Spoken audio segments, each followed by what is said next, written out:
வணக்கம். 10th standard all subject சேனலுக்கு உங்களை அன்புடன் வரவேற்கிறேன்.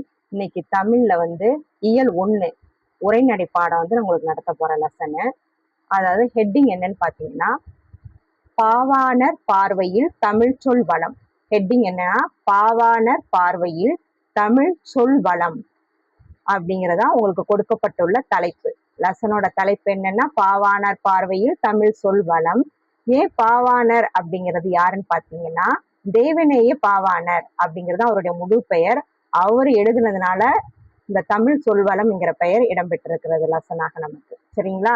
அதுல இன்ட்ரோடக்ஷன் பார்த்தீங்கன்னா, நுழையும் முன் என்ன இன்ட்ரோடக்ஷனா கொடுக்கப்பட்டிருக்காங்கன்னு கேட்டீங்கன்னா, நாடும் மொழியும் நமது இரு கண்கள் என்கிறார் மகாகவி பாரதியார். அதாவது நாடும் சரி மொழியும் சரி நமக்கு எப்படி ரெண்டு கண்களோ அது மாதிரி அப்படின்னு சொல்லிட்டு நம்மளுடைய மகாகவி பாரதியார் நமக்கு குறிப்பிட்டு சொல்லியிருக்காங்க. அதே மாதிரி கால வெள்ளத்தில் கரைந்து போன மொழிகளுக்கு இடையில் நீந்தி தன்னை நிலைநிறுத்தி கொண்டுள்ளது தமிழ் மொழி. அதாவது கால வெள்ளத்துல இந்த நடைபெறக்கூடிய காலங்கள்ல எத்தனையோ காலகட்டத்துல வெள்ளங்கள் அதுல கரைஞ்சு போயிடுச்சுன்னா எப்படி ஒண்ணும் இல்லாம போயிடுற மாதிரி பல மொழிகள் தோன்றி இருக்குதான். ஆனா அதெல்லாம் அழிஞ்சு போனாலும் நம்ம தமிழ் மொழி மட்டும் என்ன ஆகுது, அதுல நீந்திக்கிட்டு தன்னை நிலைநிறுத்தி இன்னைக்கும் நம்மளுடைய மனசுலயும் காலத்தாலையும் அழியாத மொழியாக தமிழ் மொழி போற்றப்படுகிறது அப்படிங்கிறதா இதனுடைய அர்த்தம். என்ன வளம் இல்லை என்று எண்ணி வியக்கத்தக்கவாறு பல்வேறு சிறப்புகளை கொண்டு இயங்குகிறது நம் செந்தமிழ் மொழி. அதாவது என்ன வளம் இல்லை என்று எண்ணி வியக்கத்தக்கவாறு, அதாவது நம்ம நாட்டுல என்ன வளம் இல்லை, எல்லா வளமும் இருக்குது. அப்படியாப்பட்ட வளங்களெல்லாம் நம்ம தமிழ் மொழியின் வாயிலாக தெரிந்து கொள்வதன் மூலம் இவ்வாறு சொல்லப்பட்டுள்ளதா என்று நமக்கு நாமே வியந்து போற அளவுக்கு சிறப்பான இயல்புகளை கொண்டு இயங்குகிறதா நம்ம செந்தமிழான மொழி. தமிழின் சொல்வளத்தை உணர்த்த பாவாணர் அதன் சொல்வளத்தின் ஒரு பகுதியை மட்டும் எடுத்துக்காட்டி விளக்குகிறார். தமிழின் சொல்வளத்தை, தமிழ்ல காலப்பட்டுள்ள சொல் வளம் இருக்கு இல்லைங்களா, எப்படி அதாவது என்னென்ன சொற்கள்லாம் பயன்படுத்தப்பட்டு இருக்கிறது அப்படிங்கிறத ஆசிரியர் பாவாணர் அவருடைய சொல்வளத்தின் மூலமாக நமக்கு அதுல இருந்து ஒரு பகுதியை மட்டும் நமக்கு எடுத்துக்காட்டி இந்த லெசன் வாயிலாக சொல்லப்பட்டிருக்கிறது அப்படிங்கிறது தெரிய வருது. அவர் கருத்தின் வழியே கடலென பறந்த தமிழ் சொல்வளத்தை அறியலாம். அவர் இவ்வாறு சொல்லப்பட்டிருக்காரு இல்லையா, அதான் நம்ம லெசனா பார்க்க போறோம். அதாவது தமிழ் மொழி உலகின் மூத்த மொழியாகவும் உயர்தனி செம்மொழியாகவும் திகழ்கிறது. தமிழ் மொழி எப்படி இருக்கு, இந்த உலகத்துல மூத்த மொழியாகவும், அதாவது ரொம்ப முதுமை வாய்ந்த மொழியாகவும், மனிதர்கள் தோன்றிய காலத்திலேயே தமிழ் மொழியானது தோன்றி இருக்கிறது. அதனாலதான் என்னன்னு சொல்றோம், அதை ஒரு மூத்த மொழின்னு சொல்றோம். உயர்தனி செம்மொழியாகவும் திகழ்கிறது. அதற்கு தனி சிறப்புகளை பெற்று உயர்ந்த ஒரு தனி இடத்தை வகுக்கிறதுனால இது என்ன சொல்றோம், உயர்தனி செம்மொழி அப்படின்னு சொல்றோம். மேலும் அது காலத்திற்கு ஏற்ப தன்னை வளர்த்து கொண்டே இருப்பதால் சொல்வளம் நிறைந்த நிலைத்த மொழியாக விளங்கி வருகிறது. நம்ம ஏற்கனவே பார்த்தோம் இல்லையா, அத்தனை காலத்துக்கு ஏற்ப எந்த காலமா இருந்தாலும் சரி, புரியுதுங்களா, அதை எந்த விதத்திலும் அழியாம தன்னை வளர்த்துக்கிட்டே இருக்கும், நல்ல நிலைச்சு இருக்கக்கூடிய ஒரு மொழியாக தான் இந்த தமிழ் மொழியானது திகழ்கிறது. ஒவ்வொன்றையும் தனித்தனியான சொற்களை கொண்டு சொற்பஞ்சம் இல்லாமல் அழைப்பது தமிழ் மொழியின் தனி சிறப்பு. இதுல என்ன சொல்றாங்கன்னா, தமிழ் மொழியை பொறுத்த வரைக்கும் சின்ன சின்ன சொற்கள் இருக்கான்னு கேட்டா அப்படிலாம் இல்லை, அதுக்கு பஞ்சமே கிடையாது, நிறைய இருக்கான். சொற்பஞ்சமே இல்லாம எண்ணற்ற வார்த்தைகளை கொண்டு இந்த தமிழ் மொழியானது தனக்குன்னு ஒரு சிறப்பிடத்தை பிடிச்சிருக்கான். இச்சிறப்பினை ஆய்வு செய்த அறிஞர்களுள் பாவாணர் குறிப்பிடத்தக்கவர். தான் நிறைய பேர் ஆராய்ச்சி பண்ணியிருந்தாலும் தமிழ் மொழியை பற்றி இது ஆசிரியர் பாவாணரும் அதுல மிகச்சிறந்த அறிஞரா விளங்கியிருக்காரு. அவர் இயக்கப்பட்டுள்ள அவருக்கு ஒரு அடைமொழியான பேரும் இருக்குது. அது என்னன்னு பாத்தீங்கன்னா, மொழி ஞாயிறு என்று போற்றப்படும் பாவாணரின் தமிழ் சொல்வளம் பற்றிய கருத்துக்களும் விளக்கங்களும் தமிழ் மொழி மீதான பெருமிதத்தை மிகுதிப்படுத்துகின்றன. இவரை எப்படி கூப்பிடுவோம்னு கேட்டீங்கன்னா, தேவநேய பாவாணர மொழி ஞாயிறு அப்படின்னு சொல்லிட்டு அவருக்கு ஒரு அடைமொழியான பெயரை கொடுக்குறாங்க. அதை வச்சுதான் அவர் அழைக்கிறாங்க. ஏன்னா அந்த சொல்வளத்தை பற்றி எழுதுனதுனால மட்டுமல்லாம அவர் நிறைய இலக்கியங்களையும் கருத்துக்களையும் சொல்லி இருக்கிறதுனால அவருக்கு இவ்வாறு பெயரிடப்பட்டது. மொழி ஞாயிறுங்கிறது அவருடைய பெயர். நாட்டு வளமும் சொல் வளமும்.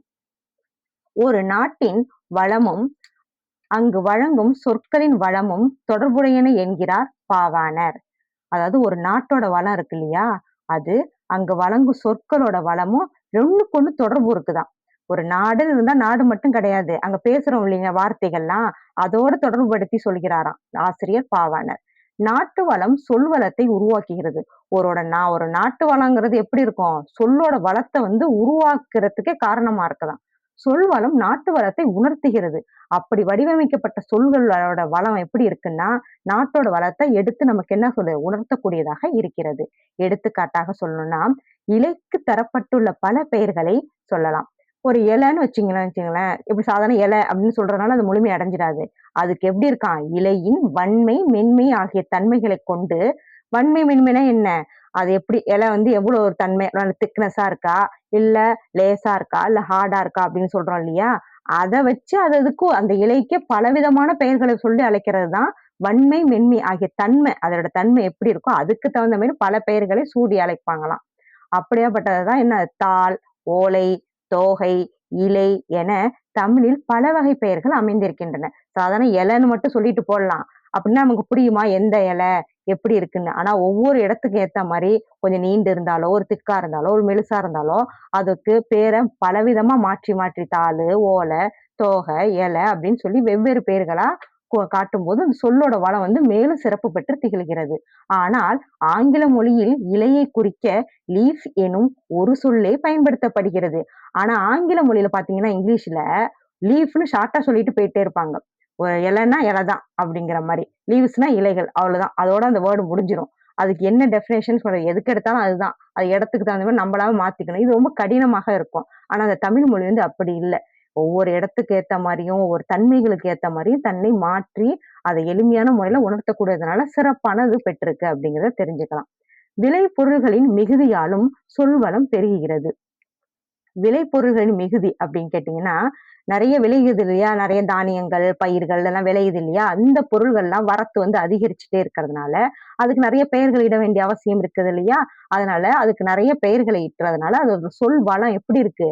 அதிகமா பெருகிக்கிட்டே போயிட்டு இருக்குதாம். தமிழ்நாட்டில் பல வகை தானியங்கள் விளைகின்றன. உதாரணத்துக்கு பார்த்தோம்னா, தமிழ்நாட்டுல பல வகையான தானியங்கள்லாம் விளைகின்றது. தானியம்னா என்ன? நெல்லு இதெல்லாம் சொன்னேன் இல்லையா? பயிர்கள், கேழ்வரகு, கம்பு, பல வகையான தானியங்களும் நம்ம சொல்றோம். குறிப்பாக இங்கு ஏராளமான நெல் வகைகள் விளைவிக்கப்படுகின்றன. செந்நெல், வெண்ணெல், கார்நெல், சம்பா, மட்டை என பல வகைகள் விளைகின்றன. அப்ப நெல்லுன்னு மட்டும் சாதாரண ஒரு நெல்லுன்னு சொல்லிடுவோமா? அதுக்கு நெறைய பேர் வைக்கிறோம் இல்லையா? கொஞ்சம் குண்டா இருந்தா அது ஒரு நெல்லு, கொஞ்சம் நீளமா இருந்தா அது ஒரு நெல்லு, கொஞ்சம் கருப்பா இருந்தா அது ஒரு நெல்லு, கொஞ்சம் அப்படி பல கலர வச்சியோ, தன்மைய வச்சியோ, அந்த வளத்த வச்சு என்ன பண்றது? பல பெயர்கள சூடுறத பார்க்கிறோம். அதுக்காக தான் பல வகைகள்ல நெல்லுகள் விளைகின்றன. அவற்றுள் சம்பா நெல் வகையின் சில பெயர்களை தெரிந்து கொள்வோம். அதுல ஒண்ணே ஒண்ணு குறிப்பிடுற மாரி சம்பா நெல் இருக்கு இல்லையா? அதுக்கு சில பெயர்கள் சொல்றாங்க. இது ரொம்ப இம்பார்ட்டன்ட். நீங்க கவனிச்சுக்கங்க. ஆவிரம்பூ சம்பா, ஆனைக்கொம்பன் சம்பா, குண்டு சம்பா, குதிரைவாலி சம்பா, சிறுமணி சம்பா, ஜீரக சம்பா போன்ற வகை பெயர்கள் சொல் வளத்தை உணர்த்த உதவுகின்றன. சாதாரண சம்பா அரிசி நெல்லு அப்படின்னு சொல்லாம, அதுக்கு பல வகையான பெயர்களும் சூடப்பட்டு, அது அழகாக வர்ணிக்கப்படுகிறது அப்படிங்கிறத நம்ம தமிழ் மொழிக்குரிய சிறப்பாகவே நம்ம பார்க்கிறோம். சரிங்களா? மேலும் வரகு, காடக்கன்னி, குதிரவாளி முதலிய தானியங்கள் தமிழ்நாட்டை தவிர வேற எங்கும் விளைவதில்லை. நம்ம பார்க்கலாம். தமிழ்நாட்ட தவிர தமிழ்நாட்டுல ரொம்ப ஸ்பெசிஃபிக்கா சிறப்பு தன்மை வாய்ந்ததா என்ன அரிசி இருக்குது? வரகரிசி, காடக்கன்னி அரிசி, குதிரவாளி அரிசி முதலிய தானியம் தான் என்ன பண்றது? தமிழ்நாட்டுல மட்டும் தான் விளையுதாம். வேற எங்கேயுமே விளைவதில்லையாம். அது ரொம்ப சத்தான அரிசி. பல நோய்கள குணப்படுத்தறது கூடிய அரிசிங்கிறது, நம்ம இப்ப இன்னைக்கு நடைமுறையில பார்த்துட்டு இருக்கோம். இத்தகைய தன்மைகள அழியாம என்ன பண்ணணும் நம்ம? காக்கிறது ஒவ்வொருத்தருடைய கடமையும் கூட. தமிழில் அது சார்ந்த சொல்வளம் பெருகி இருக்கிறது. இதுக்கெல்லாம் இவ்வாறு பெயரிட்டு அத காக்க வேண்டியது கடமையும் நம்மள்ட்ட இருக்கிறது. பயிர்களின் அடிப்பகுதி, கிளைப்பகுதி, இலை, காய், கனி, தோல், மணி, இளம்பயிர் முதலானவற்றை குறிப்பதற்கு ஏராளமான தமிழ் சொற்கள் உள்ளன. இப்ப பயிர்களோட அடிப்பகுதி இருக்கு இல்லையா? பயிர்களோட அடிப்பகுதியா இருக்கட்டும். அடிப்பகுதினா அந்த பயிர் இப்ப விளையுதுல்ல, அதுல வந்து ஒரு அடியான பகுதிய என்ன சொல்லுவோம்? அடிப்பகுதின்னு சொல்லுவோம். கீழைன்னா கொஞ்சம் வளர்ந்த பகுதிய கிளைப்பகுதின்னு சொல்லுவோம். கொஞ்சம் இலை விட்டுடுச்சுன்னா இலைன்னு சொல்லுவோம். அது காய் வச்சதுன்னா காயும்போம். கனி வச்சதுன்னா பழமானுச்சுன்னா கனியும்போம். அதுக்கு ஒரு தோல் தன்மை இருந்துச்சுன்னா தோல் உள்ளதுன்னு சொல்லுவோம். மணின்னா அது சின்ன ஒரு மணிமணியா இருக்கும். அந்த நிலைப்பாட சொல்லுவோம். இளம் பயிர்னா அது கொஞ்சம் இளமையா அந்த காலகட்டத்துல வர்றதுனால அது இளம் பயிர்ன்னு சொல்லுவோம். இப்படிலாம் வச்சு இதுக்கு சின்ன சின்ன பெயர்கள்லாம் சொல்லி தமிழோட சொற்கள்லாம் ஏராளமா பதிய வைக்கப்பட்டு இருக்கின்றது. அவற்றை வகைப்படுத்துவதன் மூலம் தமிழ் சொல்வளவும் பாவனரால் பதிவு செய்யப்பட்டுள்ளது. அப்படிங்கிறத ஆசிரியர் ரொம்ப அழகா சொல்லி காட்டுறாரு. அடுத்தது அடியின் பெயர் வகை. இப்ப நம்ம அடின்னா என்னன்னு செய்யும்? கீழ்ப்பகுதிய தான் என்னன்னு சொல்லுவோம் அடி. ஒரு தாவரத்த எடுத்துட்டோம்னா, அதோட அடிப்பகுதிய தான் என்னன்னு சொல்லுவோம்? அடின்னு சொல்லுவோம். தாவரங்களின் அடிப்பகுதியை வெவ்வேறான சொற்களில் குறிப்பிடும் வழக்கம் பாவாணரால் எடுத்துக்காட்டப்பட்டுள்ளது. அதாவது தாவரங்களுக்கோட அடிப்பகுதி இருக்குதுல்ல, அத வந்து இந்த பாவாணர் இருக்காருங்களா, அவர் ரொம்ப அழகா சொல்றாரு. இப்ப நெல்லுன்னு எடுத்துக்கிட்டீங்கன்னு வச்சுக்கங்க, இந்த பிக்சர நல்லா கவனிச்சு பாருங்க. நெல்லா இருக்கட்டும், கேழ்வரகா இருக்கட்டும், அதெல்லாம் இப்ப நிலத்துல விளையுது இல்லையா? அத நம்ம சாப்பிடவும் செய்கிறோம். அரிசியாக்கி நம்ம என்ன பண்றோம்? சோறாகவும், உணவாக உட்கொண்டு வருகிறோம். அதே மாரி கேழ்வரகு தானியத்தை என்ன பண்றோம்? கஞ்சி வச்சு குடிக்கிறோம். அத களியாக கிண்டி சாப்பிடுறோம். அந்த மாரியான அதோட அடிப்பகுதிகள் எல்லாம் நம்ம எப்படி சொல்லுவோம்னு கேட்டீங்கன்னா, தாள். அதுக்கு என்ன பேருன்னு சொல்லுவோமா? தாள்ன்னு அழைப்போம். அதே மாரி கீரை வகைகள்லாம் உங்களுக்கு தெரியும். அந்த கீரையோட அத வந்து தண்டு பகுதின்னு சொல்லுவோம். அந்த அடிப்பகுதி எப்படி சொல்லுவோம்? கீரைத்தண்டு. நீங்க கீரைத்தண்டு சாம்பார் அது மாரிலாம் வப்பாங்க கேள்விப்பட்டுருக்கீங்க. அதே மாரி வாழைத்தண்டு வச்சுக்கிட்டு அத கிட்னில கல் வராது. அது மாரி உள்ள மருத்துவ குணம்லாம் இருக்கிறத நம்ம பார்க்குறோம். அப்ப அந்த மாரி வாழை மரத்தையோ, கீரை வகைகளுக்கெல்லாம் என்னன்னு சொல்லுவோம்? தண்டு அப்படின்னு சொல்றத நம்ம பார்க்குறோம். இதையும் நல்லா நீங்க கவனிச்சிருப்பீங்க. அதே மாரி நெட்டி மிளகாய் செடி. கொஞ்சம் செடி மாரி இருக்கும் மிளகாய் செடி. நெறைய செடிகள நீங்க பார்க்கலாம். தக்காளி செடி, இது மாரி செடியில வகையில கொண்டு இருக்குது இல்லையா? அதெல்லாம் என்னன்னு சொல்லுவோம்னா, அதோட அடி அந்த சின்ன இந்த படத்த நல்லா உற்று நோக்கி பாருங்க. அத என்னன்னு சொல்லுவோம்னா, கோல் அப்படின்னு சொல்லிட்டு அழைப்போம். கோல்ன்னு சொல்லிட்டு அழைப்போம். அதே மாதிரி கரும்பு நீங்க சாப்பிடுவீங்கல்ல, சீசன்ல கரும்பு பொங்கல் காலத்துலலாம் எல்லாரும் கரும்பு சாப்பிடுவோம். நல்லா இனிப்பா இருக்கும், உடம்புக்கு ஆரோக்கியமா இருக்கும். இன்னைக்கும் ஜீனிங்கிற வெள்ளை சர்க்கரையாக பயன்படுத்தப்படுகிறது இல்லையா? அதுக்கும் சரி, வெல்லமாகவும் இதுலேருந்து தான் பயன்படுத்தப்படுகிறது. அச்சு வெல்லம் இதெல்லாம் தயாரிக்கிறாங்கல்ல. அப்படியாப்பட்ட கரும்ப என்ன பண்ணுவோம்னு கேட்டீங்கன்னா, அத வந்து களி அப்படின்னு சொல்லுவோம். அத வந்து ஒரு களி கரும்பு குடேன் அப்படிதான் கேட்போம். அந்த களின்னா அந்த அது நீளமா இருக்கக்கூடிய அந்த தன்மைய வந்து களின்னு சொல்லிட்டு நம்ம அழைப்போம். 1 களி குடு, 2 களி குடு அப்படின்னு கேட்கறது பேச்சு வழக்கா இன்னைக்கும் இருக்குது. மூங்கில், மூங்கில் மரம் வந்து நெறைய விஷயங்களுக்கு பயன்படுது. புல்லாங்குழலாம் நம்ம ஊதுறத பார்த்துருக்கோம். நெறையா வீடுகள் கட்டுறதுக்கும் பயன்பாட்டுக்கு பார்த்துருக்கோம். இது மாரி உள்ள இந்த மூங்கில வந்து என்னன்னு சொல்லுவோம்? மூங்கிலோட அடிப்பகுதி என்னன்னு சொல்லுவோம்? கழை அப்படின்னு சொல்லுவோம். கழை. அதே மாதிரி இன்னும் பார்த்தீங்கன்னா, வேப்ப மரம், புளிய மரம் போன்ற மரங்கள்லாம் பார்த்தீங்கன்னா, அதோட அடிப்பகுதிய அடின்னு தான் சொல்லுவோம். ஏன்னா ரொம்ப மொத்தமா இருக்கா, ரொம்ப தடிமனா இருக்கும். அதுக்கு எந்த பேரும் நம்ம சொல்ல மாட்டோம். நல்ல புளிய மரம்டா அதோட அடிய பாரு, வேப்ப மரம் அதோட அடிய பாரு அப்படின்னு சொல்லிட்டு, இந்த மாரி இந்தந்த பொருள் இந்தந்த தன்மைகளுக்கு ஏற்ற மாரி அது பெயர்கள நம்ம மாத்துறோம். அப்ப இத நீங்க நல்லா உற்று நோக்கி பார்த்துக்குங்க. இந்தந்த இடத்துக்கு ஏத்த மாரியும், அந்த தன்மைகளுக்கு ஏத்த மாரியும் பல பெயர்கள நம்ம அளிக்கிறோம். அடின்னு ஒற்றை வார்த்தையில முடியல. அது ஒவ்வொரு இடத்துக்கு தகுந்த மாரி அதுக்கூட பெயர்களும் மாறுபட்டு அமைகின்றது. அடுத்து இன்னொரு விஷயம் பாருங்க. கிளையோட பெயர் வகைகள். கிள கிள அதாவது கிளை பெயர் வகைன்னா என்னடா அது கிளை பெயர் அப்படின்னு மொட்டையா இருக்குன்னு பார்க்காதீங்க. கிளைன்னா, இப்போ ஒரு மரம் இருக்குல்ல, இந்த பிக்சர பாருங்க. அதுலேருந்து அந்த பிக்சர பார்த்தா உங்களுக்கு தெரியும். அந்த மரத்துல அந்த இது அடிப்பகுதி இருக்குல்ல, இப்ப மரம் சொன்னோம்ல, வேப்ப மரம், புளிய மரம் இந்த மாரி ஒரு மரத்துல என்ன ஆவுது? ஒண்ணு ஒண்ணா பிரிஞ்சிருக்கு பார்த்தீங்களா? இதான் வந்து கிளை. இந்த கிளை மட்டும் இல்லாம மொட்டையா இது கிளைன்னு சொல்லாம, அதோட ஒவ்வொரு ஸ்பேர் பார்ட்ஸும் இருக்கு பாருங்களேன். அதோட ப ப பார்ட்ஸுங்கலாம் என்னென்னன்னு சொல்லி இதுக்கெல்லாம் ஒவ்வொரு பேர் இருக்குது. அததான் இப்ப தமிழ்ல எப்படி சொல்றோம்ன்னு பார்க்க போறோம். இதான் கிளையோட பெயர்கள். இது எப்படியா உருப்பெற்று இருக்கிறதுங்கிறத பார்ப்போமா? தாவரங்களின் அடிப்பகுதியிலிருந்து கிளைத்து செல்லும் கிளைகளுக்கு தனித்தனி பெயர்கள் வழங்கப்படுகின்றன. அப்ப நெறைய தாவரங்கள பார்க்குறோம்.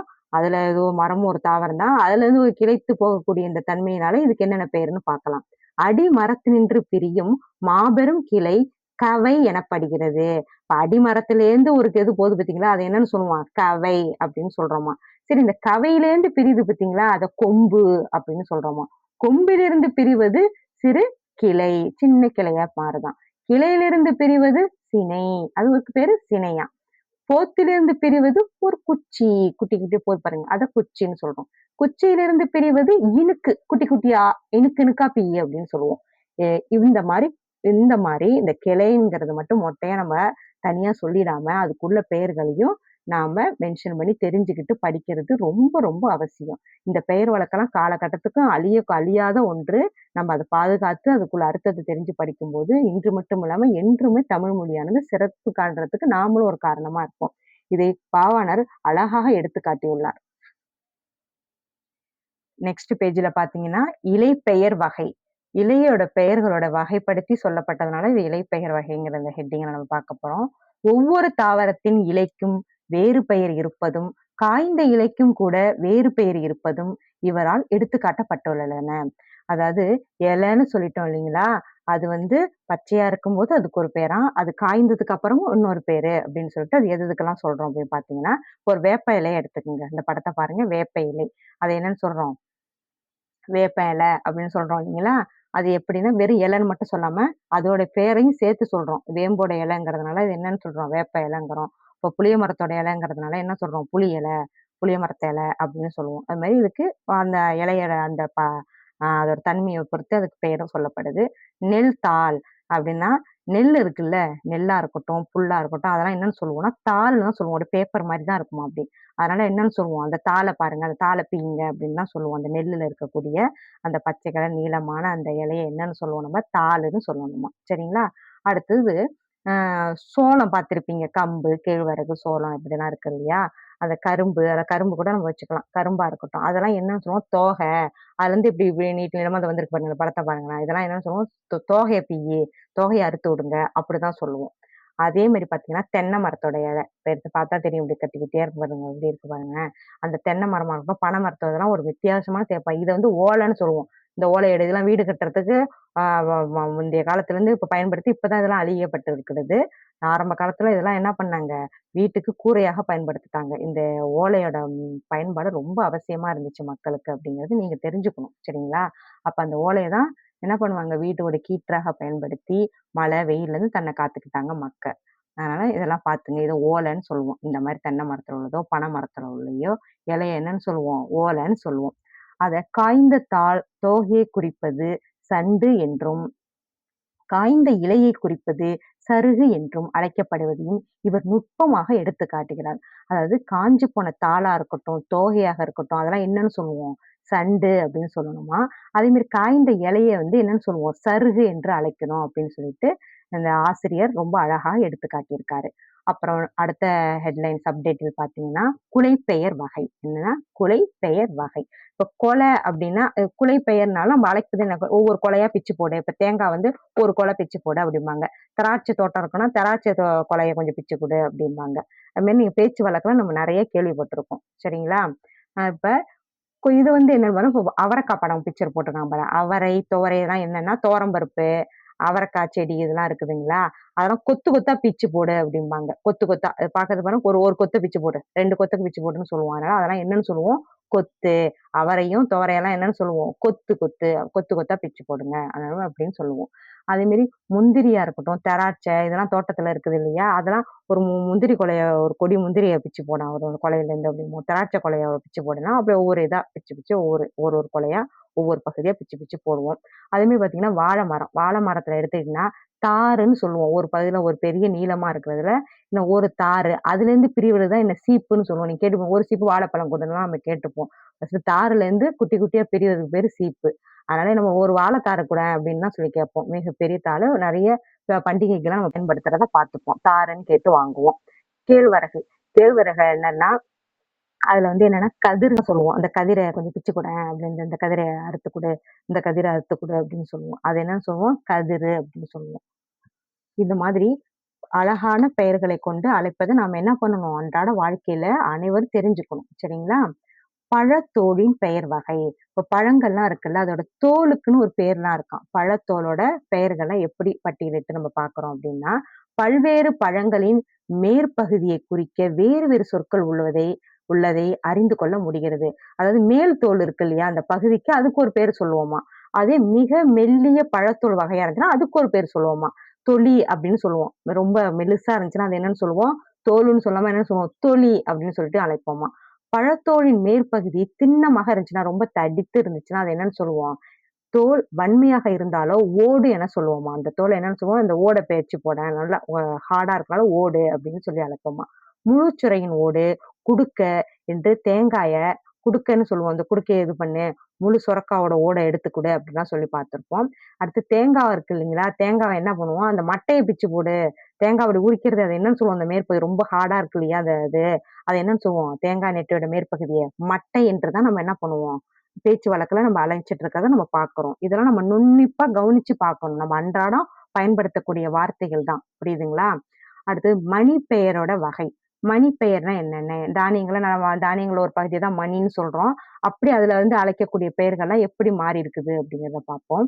தானியங்கள் என்று பொதுவாக நாம் அறிந்தவற்றிற்கும் வேறு வேறு பெயர்கள் உள்ளன. அப்படி பார்க்கும்போது தாவரங்கள் விளையும் தானியங்களை மணி என்போம். தாவரத்திலிருந்து வரக்கூடிய ஒரு தானியத்த அந்த பயிர தான் என்னன்னு சொல்லுவோம்? மணி அப்படின்னு சொல்லிட்டு அழைப்போம். சரிங்களா? இந்த மணி என்பதற்கு பல்வேறு பெயர் இருக்குது. என்னென்ன பெயர்கள்னு பார்த்தீங்கன்னா, நெல்லா இருக்கட்டும், புல்லா இருக்கட்டும், கம்பு முதலிய தானியங்கள்லாம் என்ன பண்ணுவோம்?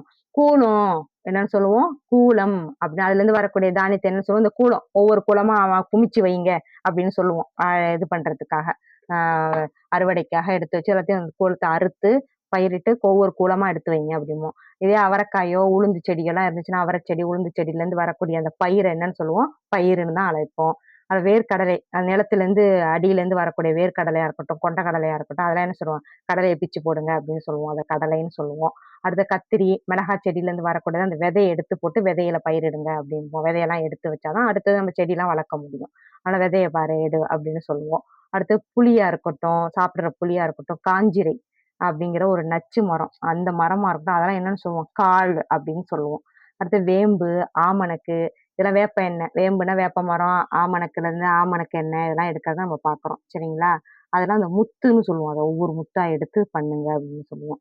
அடுத்து மாவா இருக்கட்டும், பனையா இருக்கட்டும். மான்னா மாமரமா இருக்கட்டும், பனை மரமா இருக்கட்டும். அதெல்லாம் என்ன ஆகும்? அந்த கொட்டை இருக்கு இல்லையா? மாங்கொட்டை, பனை மரத்துல உள்ள கொட்டையெல்லாம் வச்சு, அதுலேருந்து தான் அது வந்து என்ன மரமாவோ, பனை மரமாவோ மாறுது. அதனால அதெல்லாம் கொட்டை வகையில சேர்ந்தது.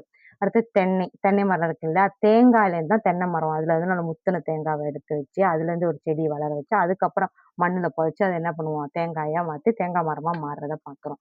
அவரையா இருக்கட்டும், துவரையா இருக்கட்டும். அந்த இதுலலாம் என்ன சொல்லுவோம்? முதிரை அப்படின்னு சொல்லுவோம் அதுங்கெல்லாம். அந்த முதிரைய எடுத்து அதுலேருந்து அதுக்கூடிய அந்த வளரக்கூடிய அந்த பயிர்கள முதிரை அப்படின்னு சொல்லிட்டு நம்ம அழைப்போம். இப்படி பலவாறு தானியம்னாலும் அதுக்கு குறிப்பிடப்பட்டுள்ள பெயர்கள் இவ்வாறு பேச்சு வழக்குல இன்றும் நடைமுறையில் உள்ளது. இளம் பயிர்களுடைய பெயர் வகை. அடுத்த சப்டைட்டில் என்னன்னா, இளம் பயிர்களுடைய பெயர் வகை. என்னென்ன பார்ப்போமா? இளம்னா ரொம்ப இளசா இருக்கக்கூடிய அந்த பயிர் வகைகளுக்குன்னு ஒரு பெயர் இருக்குதாம்.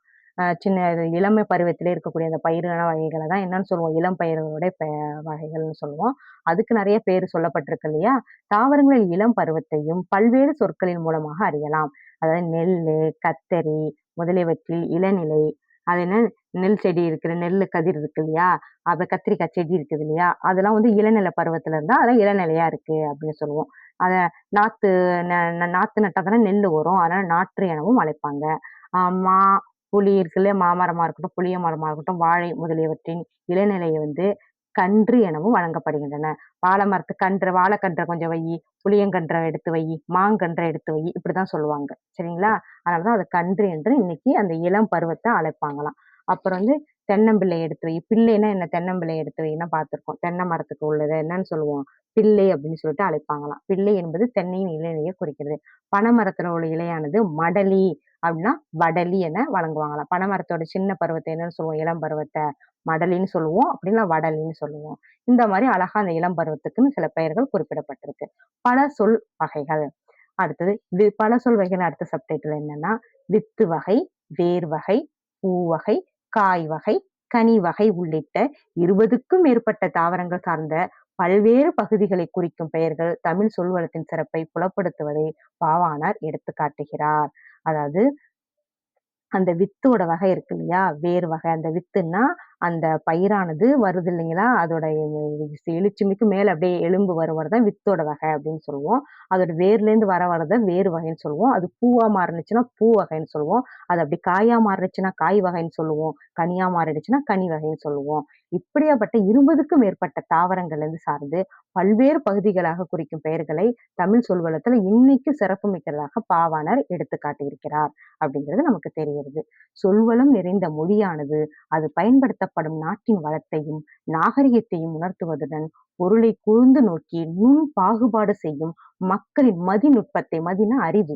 அறிவு நுட்பத்தை உணர்த்துகிறது. இதை பகுத்தும், தொகுத்தும் வகைப்படுத்துவதில் பாவாணரின் தமிழ் சொல்வளம் பற்றிய கருத்துக்களை உணர்ந்து மொழியை பயன்படுத்துவோம். இவ்ளோ அழகா சொல்லப்பட்டுள்ள இந்த சொல் வளத்த பாவாணர் என்ற ஆசிரியரின் வழியாக அழகா எடுத்துக்காட்டப்பட்டதை நம்ம அறிவு நுட்பத்தை கொண்டு நன்கு புரிந்து அதை நம்ம நடைமுறையில் பயன்படுத்துவதன் மூலம் இதற்கு ஒரு புதிய சிறப்பை சேர்க்கலாம். வணக்கம்.